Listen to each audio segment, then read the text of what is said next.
Hello there everybody, this is Monongahela again, and tonight we're back looking at some new vocals from Chris Noel up in Vermont. Chris was kind enough to send these over, ask for my opinion on them. Without further ado, let's jump into it. This clip overall is almost 3 minutes long, and I've found that in filtering it, I could do a better job filtering it by cutting it into two parts. So one clip looks at the first 60 seconds or so where we hear several loud and raucous vocals, and then the second clip looks at the last minute or so of audio where the similar vocals are heard, but they've moved off into the distance, so they're a little bit fainter to the ear. So here we have both of the clips loaded up into Audacity. They've already been filtered. And we're going to focus on this top clip first. And what you can see here, this is the left channel up top, and this is the right channel down here at the bottom. I'll try to use this little mouse pointer to highlight things that I'm talking about as we go through here. Now, before we even listen to these, you can see that these dark blotches are the signals that we're interested in. And they're a little bit different from the whoops and the howls that we often hear. Especially in this vocal, you can see that there's a lot of energy all up and down the spectrum, the frequency spectrum here in the left channel. And that tells you this is more of a broadband vocalization, so a little bit of a roar. But down here in the bottom half of this, we can see lots of horizontal lines. And what these are actually, they're harmonics, and they're a reflection of how much energy is reaching the microphone from that vocalizer. And so that tells you either the vocalizer is close or the vocalizer is very loud. So a lot of energy is carrying across the distance and getting to you. And you'll see that this vocalizer starts out with a few basic vocals over here, and then goes into a loud sort of a roaring sound, and then continues to do that. But as he moves on through time, he seems to be disappearing or moving farther into the distance, and that's why you see a weaker signal as we get later into the recording. So let's go ahead and start with this top recording. I'm going to mute the bottom clip so that we don't hear it, and we'll just solo this top clip for now.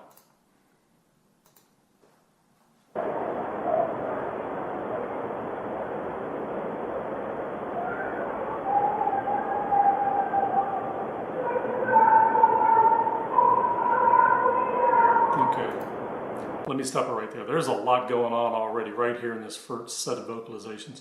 First, let me draw your attention to this initial vocal, and you'll see how flat that vocal is. The pitch is fairly tight, and it doesn't go up and down in pitch very much. There's a little waver here in the beginning, but that's a characteristic we like to see, a good flat pitch.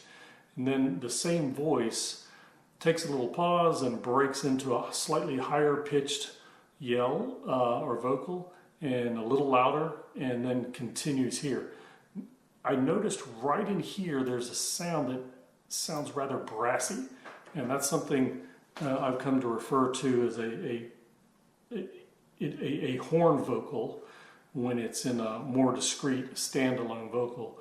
But that pitch I recognize, and so it's a brassy note, and you may hear it when I play it again. And then pay particular attention right here in this section. I believe we're hearing a nice woody note, which would indicate an integrated wood knock, or that a wood knock is being integrated into this vocal. So let's listen to this section again and see if we can pick that up.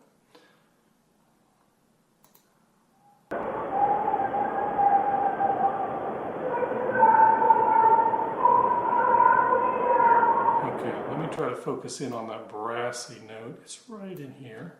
I'll loop this.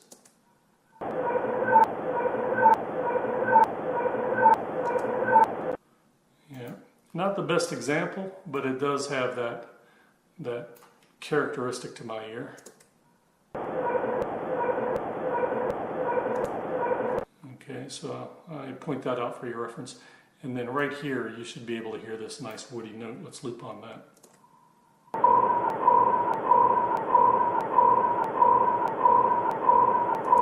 Okay, so a good solid rap right there.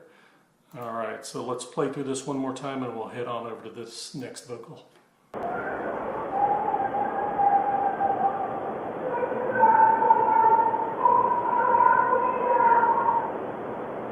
lot of pitch changes there in that last vocal.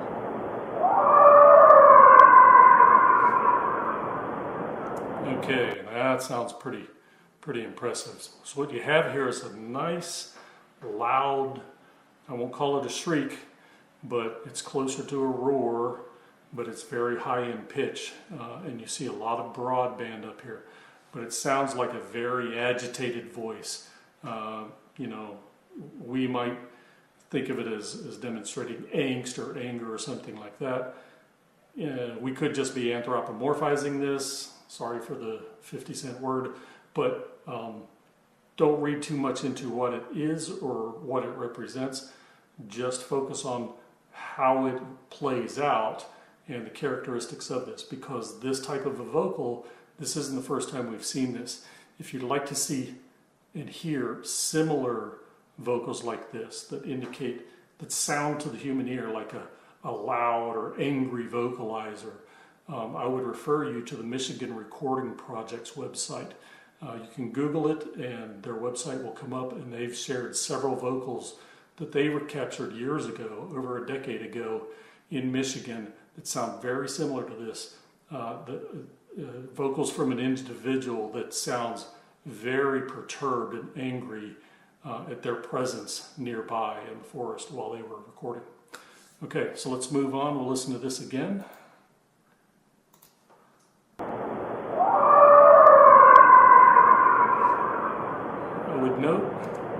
I'll note that there were no additional wood knocks integrated into that. We haven't seen a whoop. We haven't seen anything like a response vocal yet. Okay, the same voice seems to be either yelling in a different direction, maybe away from the microphones, or quickly moving off in a different direction away from the microphones. So just another one of those angst-ridden shrieks right there. And here's the next vocal.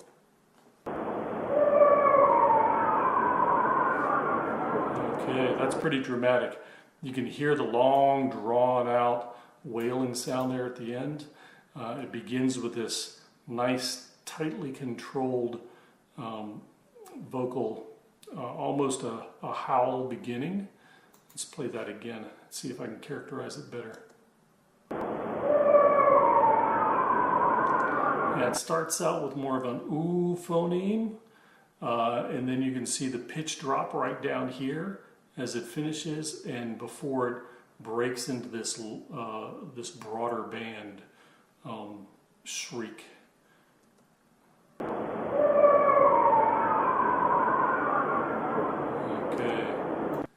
It sounds like there could be something of a knock right there. Let's try to loop on it.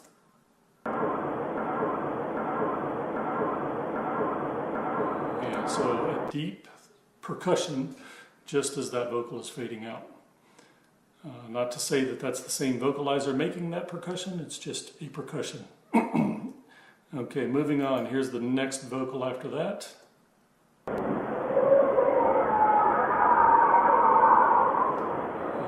You can tell that's the same voice, still in the vicinity, does seem to be moving away, but still demonstrating similar characteristics. I can't find any additional signals in there or responding to it yet, so let's move to the last signal here in the first minute of this recording.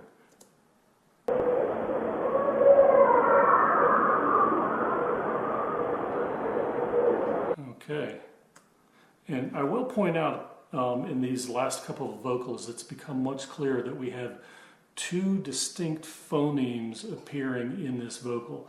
And this is another common occurrence, a good indicator that this is not a canid making this vocal. In the beginning of these vocals, you'll hear an oo phoneme, as in boot, oo. and it transitions into an ah phoneme, as in father. So ooh ah, you can hear that plainly in these last two vocalizations. I'll play it again for you.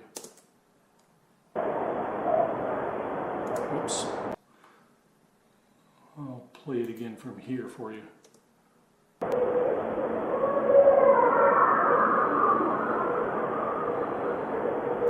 Yes, that's very clear. Let me see if I can loop on it so you can hear it a few times.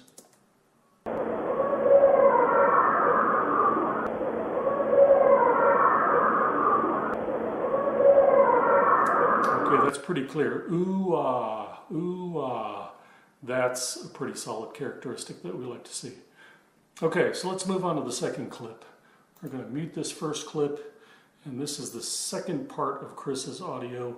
And I will call your attention to this first little clip that I sliced out. This came about halfway between this first long series of vocals and the last final series of vocals that Chris sent. Right here in the middle, very quietly, it sounds like there is something responding to that vocalizer. And listen to this for yourself. See if you can hear a whoop followed immediately by a knock, or a whoop that blends right into a knock at the end.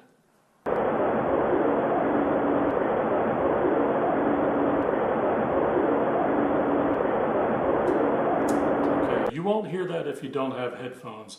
So if you're not listening to this with headphones, I recommend you get a good pair on and listen to that closely. You should be able to hear a whoop and a knock coming through there, but it is faint. So let's move on. That's an encouraging signal. You always like to hear these background signals, something that is responding to the vocalizer in the foreground, because normally when we get these vocals coming out of the forest, there's something responding to them. They're vocalizing for a reason, and they get a response quite often. Okay, so let's look at the rest of these vocals. They're not as dramatic as the beginning, but they are similar in nature, and we'll give them a listen to. Okay, let me start right there. This begins with a wood knock. You can hear that very clearly. I'll even loop it. Okay, you pick up the good woody note there, and it's pretty hard to deny. It's followed by a vocal that's very similar to a whoop. So this is a nice knock-whoop combination, and we'll loop on both of those.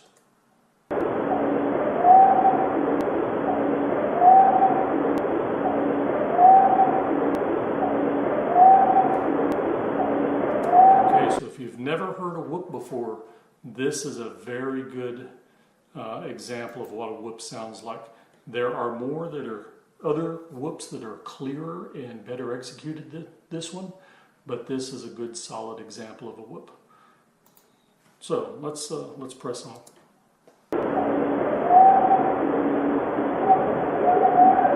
Okay, that's very good right there. Here's an example. It's unfortunate the vocalizer is not close to the mic, but here's an example of a phoneme stream that in some quarters suggest, the theory is this could represent speech. Now let's listen to it closely. You'll hear what to the human ear sounds like syllables, but probably in a language you wouldn't recognize.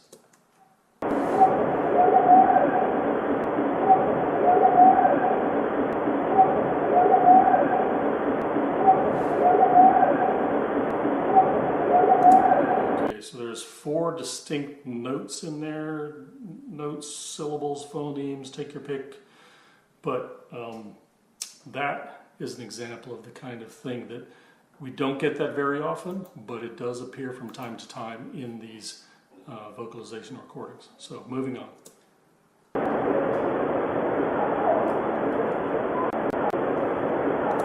That's an interesting vocal.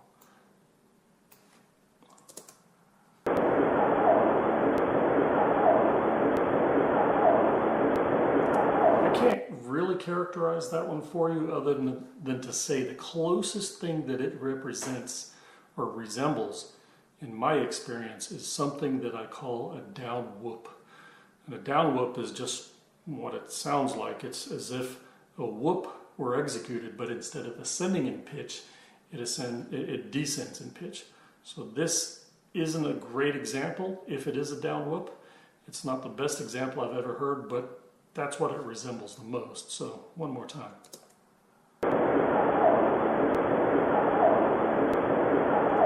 And it might even have a little percussion right before it. All right, moving on. There you go. This next vocal has a percussion before it, wood knock, and followed by a short vocal. Sounds like possibly a couple of phonemes there. Let's listen to it again.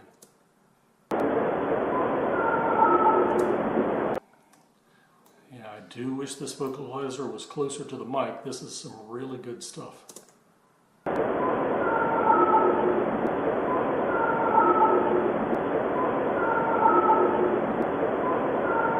There's even a deeper note underneath all of that might be a different vocalizer making a low woot kind of sound, but I won't go that far. That could be background noise. Next vocal.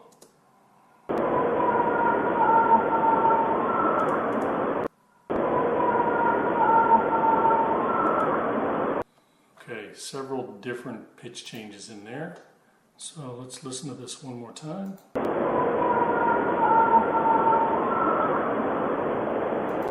Okay, sounds like the same voice that we were hearing earlier. A little less emphatic, but still definitely carrying on.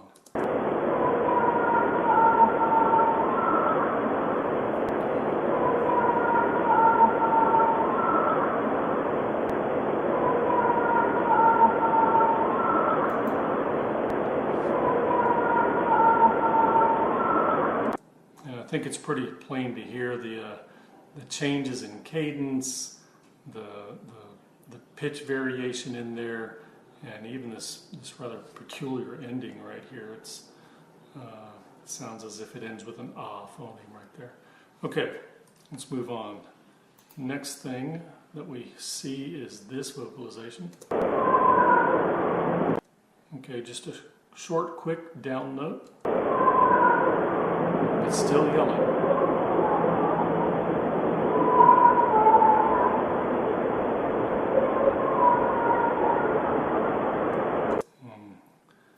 Okay, one more time.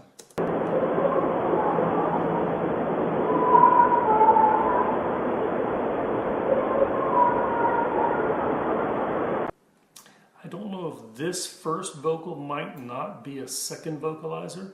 The pitches are lower and they sound somewhat different in the stereo field. You'll notice here they're stronger in the left, very weak in the right channel. Whereas this pair of vocals, which are likely from the loud vocalizer we've been listening to all along, are very strong in the left and still somewhat strong in the right. So this difference suggests to me that this could be a different vocalizer, and our initial speaker is responding possibly to that vocalizer. So one more time.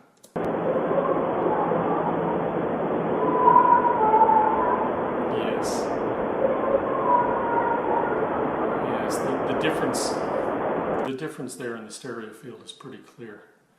Okay, what's this? A little energy right up here, maybe a knock. Let's check that out. Too faint to really tell. And let's go for the final vocals here.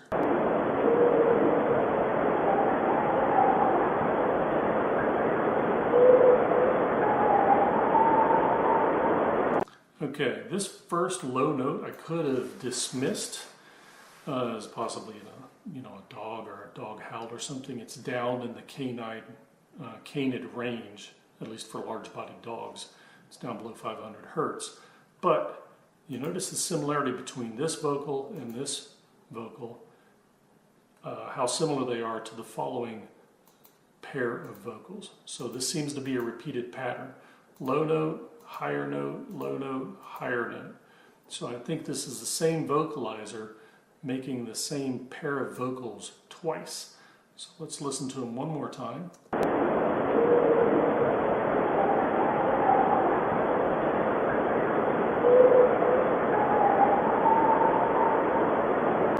the similarity is striking. The first one is weaker, the second one is louder, but it sounds like the same pair of signals repeated. So in closing, let me thank Chris Noel for sharing this clip with us and allowing me to do a quick and dirty analysis video on this. I'd point out that this clip does come from the same vicinity as the audio that Chris shared with us just a few weeks ago, and I did a video on that. It's in the vicinity of Montpelier, Vermont. Can't go into any more detail, but I'm glad that Chris is in the area and that he's getting the kind of results that he is. And I look forward to doing more of his audio for you in the future. Thank you very much.